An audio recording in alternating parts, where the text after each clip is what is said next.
تسبیحات کا کوئی ایک تو اس لیے کہ لوگوں کو یہ عادت ہوتی ہے، وہ جاننا چاہتے ہیں کہ خدا کے رستے کو، آغاز کو، محبت کے سفر کو شروع کیسے کریں۔ تو حضرات گرامی، بات یہ ہے کہ محبت کا صرف ایک امتحان ہے، وصال محبت کا امتحان نہیں ہوتا۔ تو نمیدانی ہنوز شوق بے میرز وصل، وصل میں تو محبت رہتی کوئی، تعلق اور پوزیشن رہ جاتا، فراق میں محبت ہوتی، اور فراق میں پتہ لگتا ہے کہ کون کسے کتنا چاہتا ہے۔ اور اگر آپ کو جاننا ہو کہ آپ کو کس سے محبت، تو ذرا اکیلے ہو کے جاؤ۔ جو آپ کو دن رات ستائے گا، صبح و شام یاد آئے گا، جو آپ کو ہر مقام ہر گھڑی، جو دیکھتا ہی نہیں ہے کہ بندہ کہاں ہے، بازار میں ہے، گلی کوچے میں ہے، چھت پہ ہے، جو آپ کو اس بری طرح یاد آئے گا، اسی سے محبت زیادہ ہوگی۔ اس لیے جب ہم اللہ کی تسبیح کرتے ہیں، اور ہر جگہ کرتے ہیں، ہر مقام پہ، فاذکروا اللہ قیاما وقعودا وعلی جنوبہم، تو جو بال اللہ نے ہماری کوٹ میں پھینکی تھی، ہم اٹھ کے اٹھا کے اس کی کوٹ میں پھینک دیں۔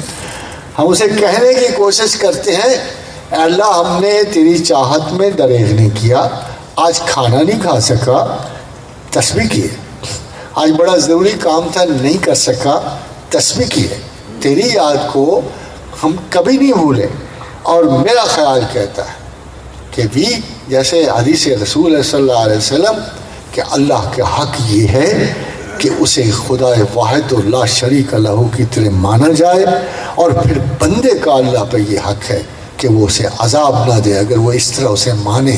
اور وہ جو اسے صبح و شام یاد کرتا ہے، اسے کیا خوف زندگی اور کیا مرحلہ آخرت، وہ سیل کرتا ہے۔ فرمایا حضور صلی اللہ علیہ وسلم نے، میری امت کے 50,000 لوگ بغیر حساب و کتاب جنت میں داخل کیے جائیں۔ پوچھا یا رسول اللہ وہ کون؟ کہا جو فال نہیں لیں گے، جو گمان نہیں کریں گے، جو اندازے نہیں لگائیں گے۔ یہ وہی لوگ کر سکتے ہیں جو ہر وقت اللہ کو چاہیں گے، اللہ کا ذکر کریں گے۔ ان کی صبح و مشاء فسبحان اللہ حین تمسون و حین تصبحون، صبح بھی اسے یاد کرو، شام کو بھی کرو، وعشیا و حین تظہرون، اور شام اور ظہر یہ سارے یاد کے وقت ہیں۔ تپتی ہوئی دھوپ بھی اللہ کی یاد کا وقت ہے، اور کڑاکے کے جاڑے کی سردی بھی اللہ کی یاد کا وقت ہے، بہار بھی اللہ کی یاد کا وقت ہے۔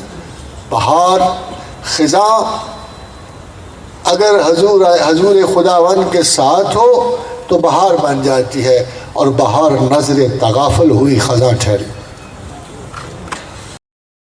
آف دا ریکارڈ چینل کو بنانے کا مقصد بھی یہی تھا کہ استاد محترم پروفیسر احمد رفیق اختر کے لیکچرز کو ود ریفرنسز آپ تک پہنچایا جائے تاکہ آپ کو سمجھنے میں آسانی ہو۔